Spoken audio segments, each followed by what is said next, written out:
On this stormy day, Carol Lee McGrath takes a look back at the dramatic temperature swings and snowstorms and speaks with meteorologist Brian Lapis to find out some of the reasons why we've been experiencing such wild winter weather this year. Snow is pretty typical for New England in the winter. This year we even had a white Christmas. But after the holidays, the temperatures plummeted below zero and stayed there for several days. 22 News meteorologist Brian Lapis explains. The story is all about the jet stream. So the jet stream is this cross-continental river of air, and typically when you look at the jet stream, air to the north of the jet stream is cold and air to the south of the jet stream is warmer.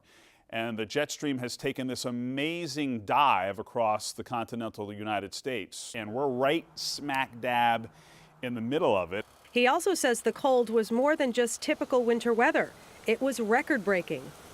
It's been exceptional cold. You know, we'll go through cold snaps here, but every once in a while we get these spans of time, these runs here where we get really cold. And to not be above freezing from Christmas to early to now approaching mid-January is really something. In fact, on Sunday, January 7th, Westover Air Reserve Base got down to 22 degrees below zero, which ties the all-time record for that climate, for that weather reporting site. The deep freeze caused some towns in Massachusetts to cancel school. Many area emergency homeless shelters remained open for 24 hours a day, as it was especially dangerous for anyone outside for a prolonged period of time. Dr. Durkin is the medical director of the emergency department at Mercy Medical Center in Springfield.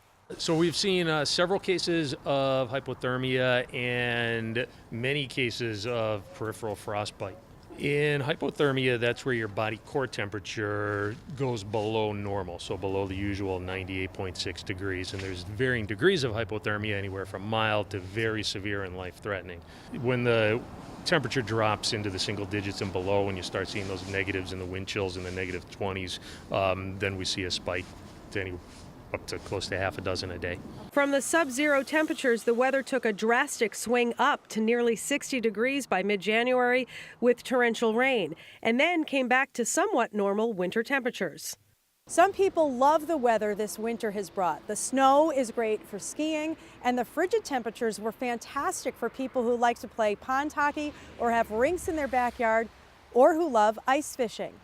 While some people are praying for another deep freeze, others are looking for signs of spring. But the winter weather isn't over yet, and certainly it has an impact on more than just what people wear as they head off to school and work. The National Weather Service is under the Department of Commerce because weather has so much to do with the economy.